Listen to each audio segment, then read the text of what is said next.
In a lively city cradled by the warm heart of Africa, where the sun kissed the earth with gold and the rain sang songs of life, there lived a man named Chike. Chike was a billionaire, his name echoing through the markets and villages like a drumbeat. His houses shone like the morning star, his cars gleamed like polished stones, and his wealth was the talk of every tongue. But Chike's heart was like a sealed granary, holding tightly to his riches, sharing little with the world. In the same city, under the shadow of its tall buildings, lived a young woman named Adama. She was a mother, but life had been unkind to her. Adama had no home, no coins to call her own, and no family to turn to. Her only treasure was her baby boy, Thabo, a 1-year-old bundle of joy with eyes like the night sky. Adama carried Thabo on her back, wrapped in a faded cloth, as she walked the dusty streets, begging for food or small change to keep them alive. Her face, once full of dreams, now held the weight of struggle, but her love for Thabo burned brighter than any fire. One evening, as the sky turned heavy with clouds and the air grew thick with the promise of rain, Adama found shelter under a tall baobab tree by the city's busiest road. The tree's wide branches offered little cover as rain began to fall, first in gentle drops, then in a fierce downpour. Thabo wailed, his tiny body trembling against his mother's back. Adama stretched out her hands to passing cars, her voice soft but desperate. "Please, help us. My baby is cold. We need food." But the cars rushed by, their lights blurring in the wet night, and no one paused. Chike was in one of those cars, seated in the back of his sleek black vehicle, dressed in a fine suit woven with the finest threads. He was reading documents about a new business venture, his mind far from the storm outside. His driver, Sami, steered through the rain, the windshield wipers dancing back and forth. As they passed the baobab tree, Sami's eyes caught Adama and Thabo, their figures small and soaked in the rain. "Oga," Sami said quietly. "That woman and her baby. They look like they're suffering." Chike glanced up briefly, his face unmoved. "Sami, the city is full of people like her. We can't stop for everyone." His voice was sharp, but Sami's words stirred something deep in Chike's heart. A memory of his own mother, who had toiled under the sun to feed him when he was a boy. He pushed the thought away and returned to his papers.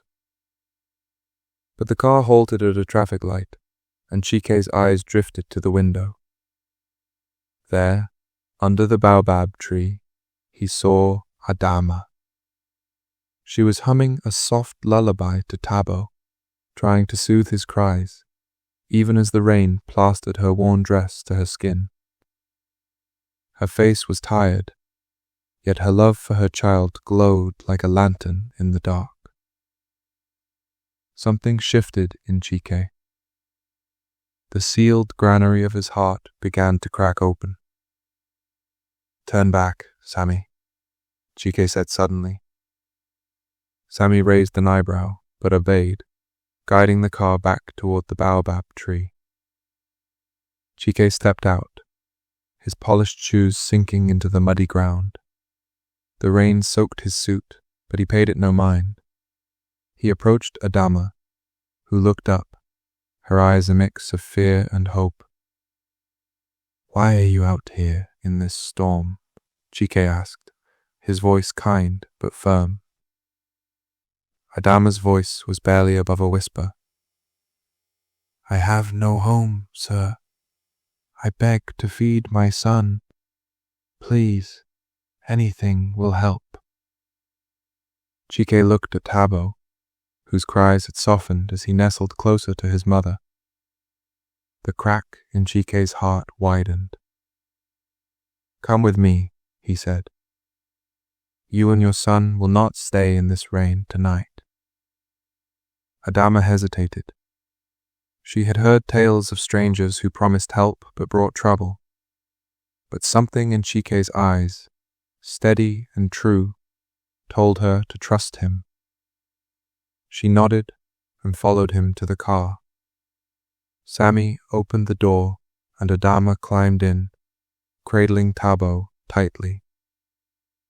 The car's warmth felt like a miracle after countless cold nights. Chike took them to a guest house he owned, a place of soft lights and warm walls. He called for dry clothes, hot yam porridge, and a healer to check on Tabo.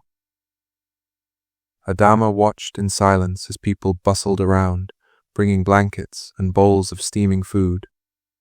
She was too stunned to speak. The healer said Tabo was healthy, but needed medicine for a small fever, and Chike paid for it without a word. As Adama ate, Chike sat across from her. "Tell me your story," he said. "How did you end up alone?" Adama took a deep breath and began. She spoke of her husband who died in a factory collapse, leaving her with nothing. Her village had turned her away, calling her a burden. She came to the city hoping for work, but no one would hire a woman with a baby. Begging was her only way to keep Tabo fed. Tears rolled down her cheeks, but she kept her voice steady for her son. Chike listened, his heart now fully open. He saw his own mother in Adama, who had worked tirelessly to give him a chance at life. He saw every person in the city who struggled while he lived in wealth. For the first time, he felt his riches not as a crown, but as a duty. "You will not beg again," Chike said firmly. "You and Tabo will have a home. I will help you build a new life." Adama's eyes widened, tears spilling over. "Why, sir? Why would you help us? We are strangers." Chike smiled, his eyes soft. "This storm showed me what I was blind to. Your love for Tabo reminded me of what truly matters." The next morning, Chike kept his word. He gave Adama a small house in a quiet part of the city, filled with everything she needed: beds, pots, and a table for meals. He enrolled her in a weaving school, noticing how she had skillfully mended her own clothes. He set up a fund for Tabo's future, ensuring the boy could go to school one day. But Chike's heart didn't stop with Adama. The image of Adama in the rain had changed him forever. He began to see his city differently. He noticed the children selling groundnuts by the roadside, the elders scavenging for scraps, the mothers like Adama who fought for their families. His wealth was like a river, he realized. It could dry up if it stood still, but it could bring life if it flowed. Chike founded the Ife Foundation, named for love, to spread kindness across the land. He built shelters for those with no homes, schools for children who dreamed of learning, and clinics for the sick.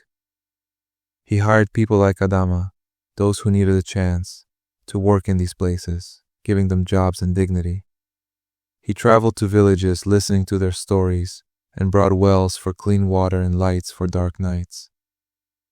The people began to call him Baba's Storm, for his kindness spread like rain across a thirsty land. Adama blossomed. Her weaving skills grew, and soon she opened a shop where she made clothes that danced with color and pattern. Her dresses were worn at weddings and festivals, and people came from far to buy them. She hired other women who had once begged, teaching them her craft, and together they built a sisterhood of strength. Tabo grew healthy and happy, his laughter filling their home like music. Adama never forgot Chike's kindness.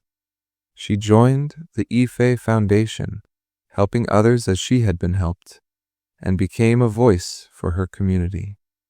Years passed, and the story of the night in the storm became a folk tale, told under starlit skies and around glowing fires. It was a tale of a man whose heart was sealed until a mother's love and a baby's cry opened it. It was a tale of a woman who rose from despair to hope, and a city that learned the power of giving.